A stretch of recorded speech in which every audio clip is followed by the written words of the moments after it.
สวัสดีครับเพื่อนๆทุกคนกลับมาอีกครั้งกับคลิกหลังกล่องวิดีโอรีวิวผลิตภัณฑ์สกินแคร์จากมุมมองส่วนผสมอาทิตย์นี้เนี่ยเองอยากจะมาทำคลิปสบายๆนะครับเพราะว่าหญิงจะเดินทางไปญี่ปุ่นแล้วนะครับไปเป็นเวลานานพอสมควรเลยเพราะฉะนั้นเนี่ยอาทิตย์นี้ก็จะยุ่งมากๆเลยวันนี้เนี่ยเองก็เลยคิดว่าอาจจะเป็นไอเดียที่ดีถ้าเกิดเองมาอัปเดตสกินแคร์รูทีนช่วงเช้าเย็นที่ใช้อยู่ในช่วงนี้ให้เพื่อนๆทุกคนนะครับเพราะว่าครั้งล่าสุดที่ทำคลิปนี้ก็ปีนึงพอดีเลยนะครับแล้วก็บอกตรงๆเลยว่าปีที่ผ่านมาเนี่ยเป็นปีที่ผิวเองเนี่ยดีที่สุดในชีวิตแล้วไม่แน่ใจเหมือนกันว่าเพื่อนๆสังเกตหรือเปล่าแต่ว่าสิวเองขึ้นน้อยลงมากๆเลยนะครับเป็นปีแรกของชีวิตเลยมั้งที่สิวขึ้นแบบนับครั้งได้เลยจริงๆไม่น่าพูดเลยขอเคาะไม้ก่อนพูดสิ่งนี้ทีใดเทพเจ้าสิวไม่พอใจนะครับเสกสิวใหม่มาให้ทุกทีเลยใดๆก็ตามวันนี้เนี่ยเองก็อยากจะมาแชร์ทั้งสกินแคร์แล้วก็เทคนิคต่างๆนะครับที่ได้เรียนรู้แล้วก็นำมาปรับใช้ในปีที่ผ่านมาอิงแนะนำให้ทุกคนได้ดูเป็นแนวทางแล้วก็เป็นคอนเซปต์นะครับลองนำไปปรับใช้ให้เข้ากับผิวของตัวเองดีที่สุดเพราะว่าผิวของเรามันก็ไม่เหมือนกันนะครับ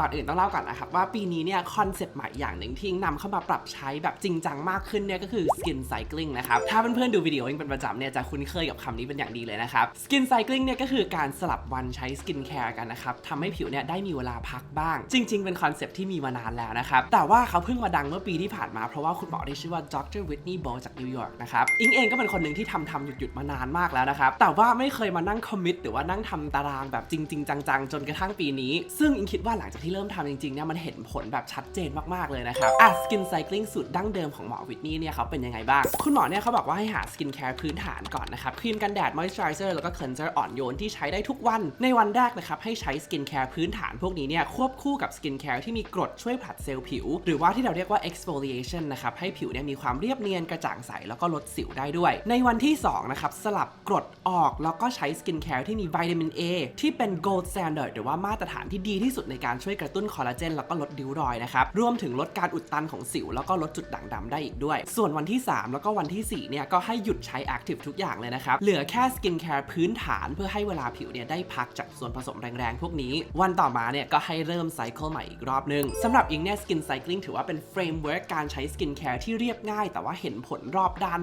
นมากๆช่วยตอกย้ำแล้วก็เตือนสติแล้วนะครับว่าอย่าใช้ skin care หรือว่าส่วนผสม active แรงๆมากจนเกินไปเพราะมันจะทำให้ผิวเราพังได้ซึ่งเดี๋ยวนี้เนี่ยขอดื่มกาแฟให้หมดแล้วก็ขอไปอาบน้ำเปลี่ยนชุดก่อนนะครับแล้วเดี๋ยวเองจะไปโชว์ให้ดูว่า skin cycling routine ของเองในช่วงที่ผ่านมาเนี่ยเป็นยังไงบ้างนี่นะครับคอนเทนต์เสี่ยงไฟช็อตแห่งปีกลับมาอีกแล้วนะครับโอเคล่ะครับจริงๆแล้ว skin cycling ของอิงเนี่ยมันจะเริ่มในช่วงรูทีนตอนเย็นนะครับเพราะว่าเป้าหมายของการใช้ skin care ในช่วงเช้าของอิงเนี่ยมันเหมือนกันทุกวันอยู่แล้วสเต็ปแรกของรูทีนในตอนเช้าของอิงก็คือการล้างหน้าด้วยน้ำเปล่าเท่านั้นนะครับเพื่อนๆน่าจะทราบกันอยู่แล้วว่าอิงเป็นคนที่ไม่ใช้ cleanser ในตอนเช้านะครับเพราะว่าปกติเป็นคนที่หน้าออกไปทางแห้งนะครับก็เลยไม่ได้อยากที่จะใช้ surfactant ที่มันจะดึงความมันที่มีน้อยนิดอยู่บนผิวอยู่แล้วเนี่ยออกไปเมื่อกี้ก็ได้ล้างหน้าไปเรียบร้อยแล้วนะครับเพราะฉะนั้นจะไปที่ขั้นตอนต่อไปเลยนะครับนั่นก็คือหาสารต้านอนุมูลอิสระหรือว่า antioxidant ดีๆมาสักตัวนึงantioxidant เนี่ยมันเป็นเหมือนตัวก๊อก2นะครับรองลงมาจากครีมกันแดดในการช่วยปกป้องผิวเราจากแสง UV เพราะว่าเขามีคุณสมบัติสามารถช่วยหยุดห่วงโซ่ความเสียหายที่เกิดจากแสง UV ได้นะครับถ้าเกิดให้ลองนึกภาพดูเนี่ยอนุมูลอิสระเนี่ยหรือว่า free radicals นะครับมันเป็นเหมือนกับนางร้ายที่ไม่มีแฟนหรือว่าศัพท์ทางการเนี่ยเราเรียกว่าขาดอิเล็กตรอนไป1ตัวเวลาที่เขามาจากแสงแดดแล้วเข้ามาโดนผิวเราเนี่ยมันก็จะไปแย่งแฟนจากเซลล์อื่นๆเซลล์อื่นๆในผิวของเราเนี่ยก็จะต้องไปแย่งแฟนเซลล์อื่นๆต่อไปเรื่อยๆนะครับมันเป็นเหมือนกับวงจรที่สร้างความเสียหายให้กับผิวมากๆเลยสารต้านอนุมูลอิสระหรือว่า antioxidant เนี่ยเขาจะเป็นเหมือนกับนางเอกนะครับที่มีอิเล็กตรอนเพิ่มเติมก็เลยสามารถเข้ามาเป็นแฟนให้กับเซลล์ที่ขาดคู่อยู่นะครับแล้วก็หยุดวงจรความเสียหายได้นั่นเองซึ่งในโลกส่วนผสมสกินแคร์เนี่ยจะมีนางเอกอยู่คนหนึ่งนะครับที่เป็นสารต้านอนุมูลอิสระที่เป็นตัวท็อปจริงๆนั่นก็คือวิตามินซีตัว ascorbic acid นะครับแต่บอกตรงๆเลยนะว่าปีนี้ตอนแรกจะเป็นปีที่อิงพอกันทีกับ ascorbic acid นะครับอิงเข้าใจว่าเป็นวิตามินซีที่มีคุณสมบัติที่ดีที่สุดแล้วในบรรดาวิตซีทั้งหมดแต่ว่าหลังจากพยายามคบกันมาหลายปีนะครับพยายามจูนเข้าหากันแล้วนะครับพี่อ้อยพี่ชอตก็ช่วยไม่ได้เพราะว่าเขาค่อนข้างระคายเคืองมากต้องอยู่ในค่า pH ที่เป็นกรดนะครับเวลาทาเนี่ยผิวอิงจะแสบๆแดงๆยิบๆจนเมื่อประมาณสิ้นปีที่แล้วอิงถึงมาเริ่มใช้ตัวนี้นะครับตัว CeraVe ที่เป็น ascorbic acid วิตามินซีตัวใหม่ของเขานะครับเป็น ascorbic acid ตัวแรกในชีวิตที่ใช้แล้ว มันไม่ระคายเคืองเพราะว่าอย่างแรกเลยนะครับเขาใส่มาไม่ได้เยอะมากแล้วเขาก็เอามันไปกักเก็บในลูกบอลไขมันทำให้เขาไม่ต้องอยู่ในค่า pH ที่เป็นกรดจนเกินไปแล้วเขาก็มีตัว Ceramide Complex ตัวเดิมของ CeraVe ด้วยนะครับที่สามารถช่วยเสริมเกราะป้องกันผิวได้ดีมากๆเลยแล้วก็ไม่มีน้ำหอมตามเคยนะครับขอบคุณ CeraVe นะครับที่ไม่เคยทอดทิ้งคนผิวระคายเคืองง่ายแบบอิง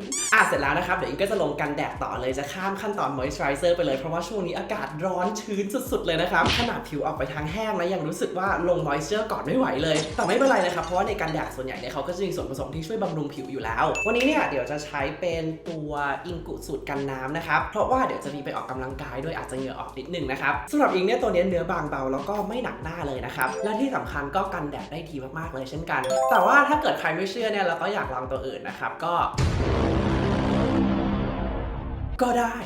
เราเล่นนะครับอิงเพิ่งพลิกแผ่นดินรีวิวกันแดดไป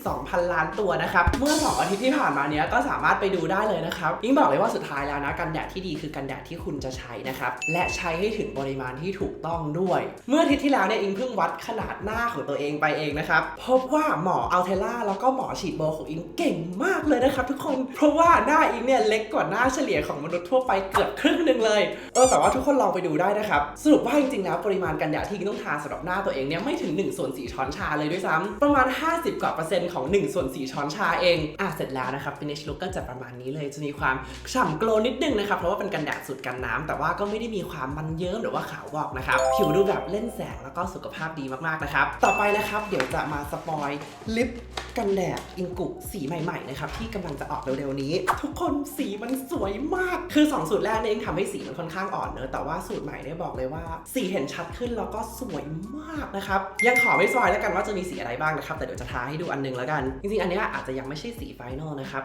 ก็จะเป็นสูตรที่กันแดดด้วยเหมือนกันนะครับจริงๆเดี๋ยววันนี้เราจะไปออกกองถ่ายลิปตัวนี้กันด้วยแหละก็เดี๋ยวจะพาเพื่อนๆทุกคนไปดูด้วยแล้วกันสุดท้ายนะครับสิ่งที่ห้ามลืมในช่วงนี้เลยเนี่ยก็คือตัวกันแดดสำหรับตัวนะครับเอาตรงๆเลยตั้งแต่ต้นปีนี้เนี่ยอิงหมดความเชื่อมั่นและความศรัทธาในกันแดดตัวของคนไทยโดยสิ้นเชิงนะครับตั้งแต่อิงรู้ว่าต้นทุนเคมีฟิลเตอร์กันแดดสำหรับตัวเนี่ยมันราคาสูงขนาดไหนเนี่ยและเห็นแบรนด์ต่างๆแข่งกันตัดราคาขนาดนี้แล้วก็เคลมแรงแบบ SPF 50+ PA+4 กันหมดเลยเนี่ยแล้วยังไม่ทดลองบนผิวมนุษย์จริงอีกเพราะฉะนั้นตอนนี้อิงจะใช้แต่กันแดดตัวของฝั่งออสเตรเลียหรือว่าของยุโรปนะครับ La Roche-Posay Isdin หรือว่า Eucerin นะครับแล้วก็ตัว Ultraviolet อันนี้ก็จากออสเตรเลียเหมือนกันซึ่งอิงเข้าใจแหละว่ามันแพงกว่านะครับแล้วก็เนื้อมันก็อาจจะเหนอะกว่าแต่นั่นแหละถูกแล้วนะครับตัวนี้ราคาประมาณ 1,000 บาทนะครับแต่ว่าเขาทดสอบบนผิวมนุษย์จริงมาแล้วเขาใช้ฟิลเตอร์รุ่นเก่าหมดเลยนะครับไม่ว่าจะเป็น Octocrylene Avobenzone Homosalate แล้วก็ Octisalate นะครับแต่อิงเข้าใจได้เลยเพราะมันเป็นกันแดดตัวนะครับปริมาณตั้ง150 ml แต่ว่าก็มี Avobenzone เหมือนกันนะครับที่เป็นตัวที่ขึ้นชื่อเลยว่าทาแล้วเนี่ยติดเสื้อทำให้เสื้อเหลืองมากๆนะครับต้องส่งซักแห้งที่โอเลนเตนเท่านั้น Finish ก็จะเป็นประมาณนี้นะครับไม่มีความขาววอกเลยเนื้อเกลี่ยง่ายซึมไวแต่ว่าก็ค่อนข้างหนึบนิดนึงนะครับบอกตรงๆรูทีนในช่วงตอนเช้าก็เสร็จเรียบร้อยแล้วนะครับเห็นได้ว่าไม่มีอะไรเลยมีแค่การป้องกันผิวจากแสงแดดเท่านั้นเหตุผลที่พูดเสมอว่ากันแดดเป็นขั้นตอนที่สำคัญที่สุดในสกินแคร์รูทีนเนี่ยเพราะว่ามันมีวิจัยที่ชี้เลยนะครับว่าผิวของเราเนี่ยมันเรียบเนียนขึ้นขาวขึ้นสว่างขึ้นได้หมดเลยจากการทาแค่กันแดดอย่างเดียวเลยเป็นเวลา1 ปีโดยที่ไม่ต้องใช้ active ingredient ไม่ต้องใช้ skin care ไม่ต้องทำหัตถการอะไรเลยเดี๋ยววันนี้ก็จะพาเพื่อนๆทุกคนไปทำงานแล้วก็ไปออกกองกับอิงแป๊บหนึ่งด้วยละกันแล้วเดี๋ยวช่วงเย็นเนี่ยเรามาดู evening routine แล้วก็ skin cycling routine ของอิงกันละกันนะครับ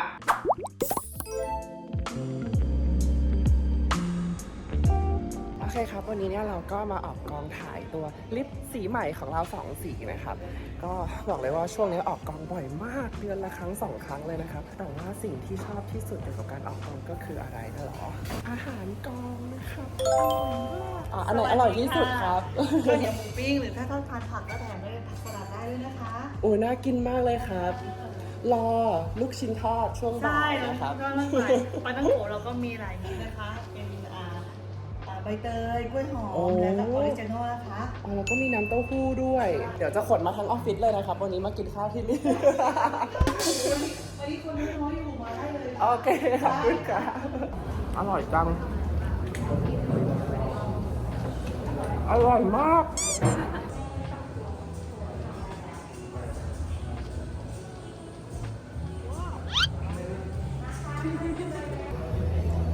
วัน วันนี้เนี่ยเราถ่ายแค่ตัวแพ็กช็อตแล้วก็ตัว product อย่างเดียวนะ โชว์ได้ไหม แต่ว่าแบบโชว์ได้เหรอ ไม่รู้นะ ไม่เอาดีกว่า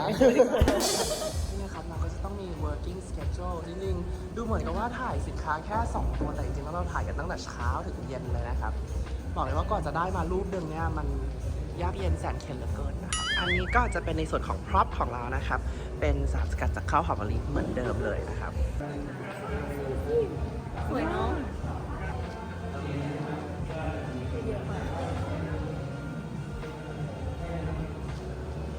ชมพูแบบเหมือนดื่มน้ำแล้ว8 แก้ว ใช่ปะ เยอะไป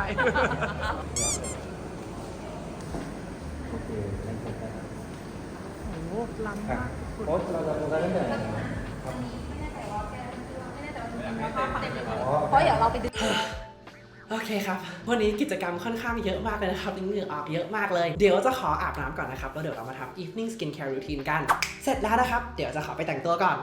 เสร็จอีกแล้วนะครับ ทุกอย่างรวดเร็วไปหมด วันนี้เนี่ยอิงทากันแดดกันน้ำไปนะครับ เพราะฉะนั้นขั้นตอนแรกของอิงคืออะไร ทุกคนตอบพร้อมกัน ใช่แล้วครับ มันคือการทำ double cleansing ซึ่งตอนนี้นะครับตัวที่อิงใช้แล้วก็รักที่สุดเลยนะครับก็คือตัว Crave Makeup Rewind ตัวนี้นะครับ เป็นแบรนด์ของตัวมัมนะครับ Lia Yu Idol ของอิงนี่เอง ไม่ได้พูดถึงแบรนด์ Crave มาสักพักใหญ่ๆแล้วนะครับ เพราะว่าคุณแม่เนี่ยเขาออกผลิตภัณฑ์ 2 ปีครั้งนะครับแต่ว่าลอนช์ล่าสุดของเขานะบอกเลยว่าไม่ทำให้ผิดหวังเลยนะครับ Lia Yu เนี่ยเขาจะเป็นคนที่เริ่มผลิตสินค้าจากการมองเพนพอยต์หรือว่าปัญหาต่างๆที่ผู้บริโภคเขามีเสมอเลยนะครับเขาพบว่าผลิตภัณฑ์กลุ่ม Makeup Remover อย่างเช่นพวกmicellar water ต่างๆเนี่ยมันก็จะต้องใช้สำลีเยอะเนาะในขณะเดียวกันตัวที่ทำความสะอาดได้ลึกนะครับอย่างเช่น oil cleanser เนี่ยมันก็จะมีความเลอะเทอะนะครับบีบออกมาแล้วก็เละไปหมดเลยหรือว่าถ้าใช้แบบ balm cleanser มันก็จะค่อนข้างยุ่งยากเพราะมันต้องมีที่ตักที่คอยเช็ดแล้วก็ล้างตลอดนะครับโซลูชันของเขาก็เลยออกมาเป็น oil cleanser ที่เป็นเนื้อ texture แบบ jelly นะครับไม่เลอะเทอะแต่ว่าทำความสะอาดได้ลึกนี่นะครับมันจะเป็นหยดๆแบบนี้นะครับไม่ได้เหลวเป็นออยล์ทีเดียวนะครับจะมีความหนึบๆอยู่นิดนึงเหมือนเจลลี่ซึ่งออยล์หลักที่เขาใช้นะครับก็คือ upcycled grape seed oil หรือว่าน้ำมันเมล็ดองุ่นที่เหลือทิ้งมาจากอุตสาหกรรมผลิตไวน์นะครับนำมาแปรรูปแล้วก็สร้างคุณค่าใหม่ให้กับเขาคล้ายๆกับที่อิงกุทำกับพวกมังคุดหรือว่าสารสกัดจากเง่าสับปะรดเลยอิงว่าในบรรดา founder ทั้งหมดในวงการผลิตสกินแคร์นะเลียอยู่เป็นหนึ่งในคนที่นับถือมากที่สุดแล้วนะครับจริงๆเขาเป็นแรงบันดาลใจให้อิงในหลายๆแง่เลยด้วยนะทั้งในฐานะ content creator แล้วก็ฐานะเจ้าของแบรนด์สกินแคร์ด้วยถ้าไม่มีเลียอยู่นะไม่มีอิงในเวอร์ชันทุกวันนี้แน่นอนนะครับเพราะฉะนั้นเนี่ย Crave Beauty ถือเป็นหนึ่งในแบรนด์ที่อิงจะคอยสนับสนุนอยู่เสมอนะครับโอเคล้างเสร็จเรียบร้อยแล้วนะครับ cleanser ประเภทนี้เนี่ยเขาจะทำงานโดยหลักการน้ำมันชอบน้ำมันความที่เขามีน้ำมันหลายประเภทอยู่ในนี้เนี่ยเขาก็จะสามารถดึงสิ่งสกปรกต่างๆที่เป็นน้ำมันออกมาจากผิวได้นะครับไม่ว่าจะเป็นครีมกันแดดเครื่องสำอางหรือว่าสิ่งสกปรกต่างๆซึ่งหลังจากที่เขาดึงพวกสิ่งสกปรกต่างๆออกมาแล้วเนี่ยขั้นตอนต่อไปก็เลยเป็นการใช้ cleanser ปกตินะครับที่มีสาร surfactant ที่จะสามารถช่วยชำระล้างพวกสิ่งสกปรกพวกนี้ออกไปจากผิวได้นะครับนี่ก็คือหลักการคร่าวๆของการทำ double cleansing นั่นเองซึ่ง cleanser ตัวหนึ่งที่เพิ่งคลอดเลยนะครับเป็น cleanser จากหนึ่งในแบรนด์โปรดตลอดกาลของอิงอีกแล้วนะครับเป็น cleanser ที่อิงใช้ตั้งแต่ยังเป็น lab sample จากโรงงานตอนที่เขาผลิตสูตรกันอยู่เลยเนี่ยก็คือตัวนี้นะครับเป็นของ Keen ชื่อว่า Acnelix Acne Barrier Soothing Jelly Cleanser นะครับบอกเลยว่ามันยากมากเลยนะที่จะทำให้อิงสลับ Hydrating Gentle Cleanser ของอิงมาใช้ตัวอื่นได้นะครับแต่ตัวนี้เพื่อนๆจะเข้าใจเลยว่าทำไมอิงถึงรักมากๆอย่างแรกเลยนะครับคือเขาอัดน้ำแล้วก็สารสกัดจากใบชาเขียวมาให้ 20% เลยซึ่งทุกคนรู้ว่าอิงเสพติดชาเขียวขนาดไหนทั้งการดื่มทั้งการกินทั้งการทานะครับถ้าชาเขียวเป็นวงเนี่ยอิงจะซื้อบัตร VIP นะครับจะอยู่ข้างหน้าชูป้ายไฟติ่งชาเขียวเบอร์ 1คืออิงเพราะว่าชาเขียวเป็นสารสกัดที่มีงานวิจัยดีๆสนับสนุนเยอะมากเลยนะครับไม่ว่าจะเป็น Epigallocatechin Gallate หรือว่า Catechin นะครับเป็นสารที่มีฤทธิ์ช่วยปลอบประโลมผิวแล้วก็ลดอาการอักเสบแล้วก็ยังสามารถลดความมันได้ด้วยนะครับที่เป็นสาเหตุของการเกิดสิวเนื้อของตัวนี้นะเขาจะเป็นเจลลี่เลยทุกคน innovative แล้วก็สนุกมากๆเลยนะครับทำให้การล้างหน้าเนี่ยมันไม่เหมือนเดิมแล้วก็เป็นอะไรที่อิงว่าแตกต่างจากคู่แข่งคนอื่นๆในตลาดมากตัวนี้เนี่ยมีส่วนผสมดีๆเยอะมากเลยนะครับคุณหมอเขาส่งเอกสารมาเป็นปึกเลยซึ่งเอาจริงๆคุณหมอไม่ต้องส่งมาก็ได้นะครับอิงพูดไม่หมดอยู่ดีมันมีหลายตัวเกินไป มี natural moisturizing factors อยู่ 5% นะครับตัวนี้มันก็จะสามารถช่วยดึงน้ำเข้าไปในเกราะป้องกันผิวของเราได้มี hyaluronic acid 2 ขนาดโมเลกุลนะครับแล้วก็มี ceramide complex ด้วยที่สามารถช่วยเสริมเกราะป้องกันผิวแล้วก็เพิ่มความชุ่มชื้นให้กับผิวได้ดีมี resveratrol อนะครับแล้วก็สารสกัดจากรากชะเอมเทศโดยที่สามารถช่วยลดอาการอักเสบใครที่มีปัญหาสิวอักเสบนะครับหรือว่าเจอแดดเจอฝุ่นจากการเล่นสงกรานต์ต่างๆเนี่ยหน้าแดงหรือว่าระคายเคืองนะครับตัวนี้ตอบโจทย์มากๆเลยโอเคครับล้างเสร็จแล้วนะครับไม่มีความแห้งตึงเลยเขาใช้สารทำความสะอาดหรือว่า surfactant แค่2ตัวนะครับแล้วก็เป็นตัวที่อ่อนโยนมากๆเลยนะครับล้างแล้วผิวก็มีความนุ่มๆลื่นๆนะครับแต่ว่ารู้สึกสะอาดทางแบรนด์เขาตั้งชื่อว่าเป็น acne cleanser นะครับซึ่งถ้าถามอย่างเนี้ยเขาก็มีส่วนผสมที่ช่วยเรื่องสิวอยู่จริงแต่ว่ามันก็อยู่ในผลิตภัณฑ์ล้างออกนะครับเพราะฉะนั้นเอฟเฟกต์มันก็อาจจะไม่ได้ชัดเจนมากแต่ว่าสิ่งที่คิดว่าเขาเด่นแล้วก็ตอบโจทย์มากเลยนะคือคนที่มีสิวอยู่นะครับและกำลังรักษาสิวด้วยพวกยาแรงๆหรือว่ากรดแรงๆอยู่เพราะตัวนี้เขาอ่อนโยนมากนะครับแล้วก็มีส่วนผสมช่วยปลอบประโลมผิวอยู่เยอะโดยเฉพาะตัวชาเขียว 20% ที่ทำให้ผิวสงบสุดๆเลยนะครับแล้วก็ไม่มีน้ำหอมด้วยนะครับตัวนี้เลิศมากๆลืมบอกนะครับว่าถ้าเพื่อนๆคนไหนสนใจผลิตภัณฑ์ตัวไหนก็ตามที่พูดถึงในวิดีโอนี้เนี่ยเดี๋ยวอิงจะใส่ลิงก์ไปร้านไว้ให้ใน description box ด้านล่างเช่นเคยนะครับแต่ว่าไม่ต้องรู้สึกกดดันเลยนะครับให้ลองนำคอนเซ็ปต์ต่างๆที่อิงอธิบายไปปรับใช้จะดีที่สุดนะครับโอเคต่อไปก็จะเป็นการทำ skin cycling ของอิงแล้วนะครับในวันที่1นะครับอิงก็จะทำการผลัดเซลล์ผิวหรือว่า exfoliation ซึ่งตัวที่ใช้เนี่ยไม่ใช่กรดนะครับมันคือตัว Ingu 4D Brightening Booster Serum ซึ่งอันนี้เนี่ยเป็นขวดใหม่แล้วนะครับ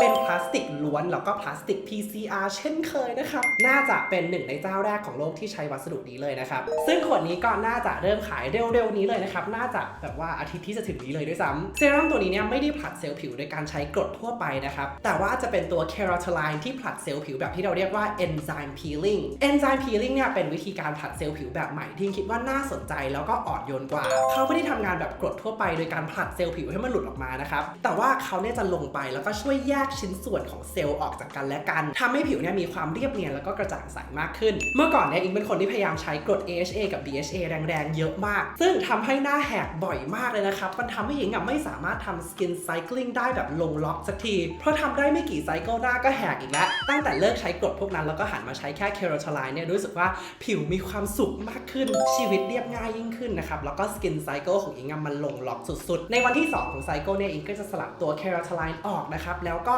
จะใช้เป็นตัววิตามิน A แทนวิตามิน A มีหลายรูปแบบมากๆเลยนะครับอย่างที่เห็นในรูปนี้เนี่ยตัวซ้ายสุดก็จะอ่อนที่สุดไล่ไปขวาสุดก็คือแรงที่สุดนะครับเมื่อก่อนเนี่ยถ้าใครติดตามอิงมาตั้งแต่ปีแรกนะครับอิงจะเป็นคนที่พยายามใช้วิตามิน A ตัว retinoic acid หรือว่าตัวที่แรงที่สุดให้ได้ตลอดแต่ว่าพยายามมา2ปีแล้วนะครับรู้สึกว่าใช้หยุดเหตุผลเดียวกับกรดเลยนะครับคือรู้สึกว่ามันแรงเกินไปบางทีเนี่ยอยู่ไซเคิลที่3หรือไซเคิลที่4พบว่าอยู่ดีๆผิวก็แห้งลอกอีกแล้วปีนี้เนี่ยอิงเลยตัดสินใจนะครับตัดใจยอมใจแล้วเปลี่ยนมาเป็นวิตามิน A รูปแบบที่เบาลงหน่อยนะครับนั่นก็คือ retinol บอกเลยว่าถึงมันจะเห็นผลช้ากว่าถึงมันจะงานวิจัยสนับสนุนน้อยกว่าเนี่ยแต่มันทำให้รูทีนของอิงcomplete มากขึ้นนะครับแล้วก็ทำให้ทำ skin cycling ได้แบบจริงๆจังๆสักทีตัวที่ใช้มาเรื่อยๆเลยช่วงที่ผ่านมาก็คือตัว number 7 pure retinol 1% นะครับเป็นแบรนด์ที่อิงเพิ่งค้นพบไม่นานมานี้เองถ้าเพื่อนๆจำได้เนี่ยเมื่อเดือนก่อนอิงทำศึกผลิตภัณฑ์ลดริ้วรอยนะครับซึ่งตัวที่ชนะก็คือ number 7 แต่ว่าเป็น moisturizer นะครับตัวนี้เป็นเซรั่มแต่ว่าส่วนผสมเนี่ยคล้ายกันหรือว่าแทบจะเหมือนกันเลยแหละ retinol 1% เนี่ยมีงานวิจัยสนับสนุนเยอะมากเลยนะครับว่าสามารถกระตุ้นคอลลาเจนแล้วก็ทำให้ผิวเนี่ยเรียบเนียนแล้วก็ริ้วรอยลดลงได้แล้วก็ยังสามารถช่วยลดความมันที่เป็นสาเหตุของสิวแล้วก็พวกจุดด่างดำได้ด้วยตัวนี้เนื้อเขาจะเป็นเซรั่มนะครับรู้สึกว่าทาง่ายมากๆเลยมี Matrixyl 3000 ด้วยนะครับตัวที่สามารถช่วยลดริ้วรอยได้เพิ่มเติมด้วยเองก็เลยทาลงมาถึงที่คอเลยนะครับถ้าเกิดไม่ใช่ number 7 ตัวนี้เนี่ยบางวันเองก็จะใช้พูดได้ไหมนะขอโทรหา marketing ก่อนฮัลโหลกำลังถ่ายคลิปอยู่รูทีนตอนเย็นอะตัววิตามิน A เราพูดได้หรือยังนะพูดไม่ได้มากเท่าไหร่นะครับว้าวให้ดูแค่นี้ เป็นตัวที่พัฒนามาประมาณครึ่งปีแล้วนะครับและส่วนผสมก็คือที่สุดของที่สุดแล้วการันตีเลยว่าตอนลอนช์นะเพื่อนๆทุกคนจะต้องตกใจมากว่าใส่มาได้ยังไงเยอะขนาดนี้ในราคาเท่านี้อิงเองยังตกใจเลยทุกคนก็รอติดตามได้นะครับและวันที่3แล้วก็วันที่4ของไซเคิลของอิงเนี่ยก็คือหยุดใช้ตัว Keratin หรือว่าวิตามิน A อะไรก็ตามเลยนะครับก็จะกลับไปใช้พวก core routine นะครับ cleanser moisturizer กันแดดแล้วก็พวกวิตามิน C กับ double cleanse ต่างๆนะครับสุดท้ายแน่นอนว่าทุกคืนก็จะต้องปิดท้ายด้วย Ingu Green Tea Calming Cream ตัวเดิมนะครับบอกเลยว่าเป็นคอมโบที่เลิศมากสำหรับใครที่ชอบชาเขียวนะครับและรูทีนของอิงในช่วงนี้ก็จะมีประมาณนี้เองนะครับเรียกง่ายไม่แพงแต่เห็นผลเช่นเคยนะครับปีที่ผ่านมาเนี่ยสิ่งที่แตกต่างที่สุดเลยสำหรับอิงนะครับก็คือการ realize ว่าถึงแม้ว่าบางทีงานวิจัยจะบอกว่า X Y C คือส่วนผสมที่ดีที่สุดแต่หลายๆครั้งดีที่สุดเนี่ยมันต้องแลกมากับความแรงที่สุดซึ่งเมื่อก่อนอิงจะเป็นคนที่อิงงานวิจัยมากๆวิจัยชี้ว่าตัวไหนดีสุดก็จะต้องใช้ตัวนั้นแหละแล้วก็เป็นคนที่มี FOMO หรือว่า fear of missing out มากๆเลยนะครับจนปีที่ผ่านมาเป็นปีที่อิงยอมตัดใจหมดเลยนะครับเราไม่ต้องพยายามไปถึงอันที่แรงที่สุดก็ได้ใช้อะไรที่มันลงล็อกกับผิวที่ผิวเรารับไหวแล้วใช้มันอย่างต่อเนื่องมีวินัยกับมันนะครับและนี่คือบทเรียนที่อยากจะมาแชร์ให้เพื่อนๆทุกคนได้ฟังวันนี้นะครับหวังว่าจะเป็นประโยชน์สำหรับเพื่อนๆทุกคนนะครับวันนี้ก็ขอบคุณมากๆเช่นเคยที่อิงได้มาเป็นส่วนหนึ่งในชีวิตของเพื่อนทุกคนนะครับและไว้เราเจอกันใหม่อาทิตย์หน้านะบ๊ายบาย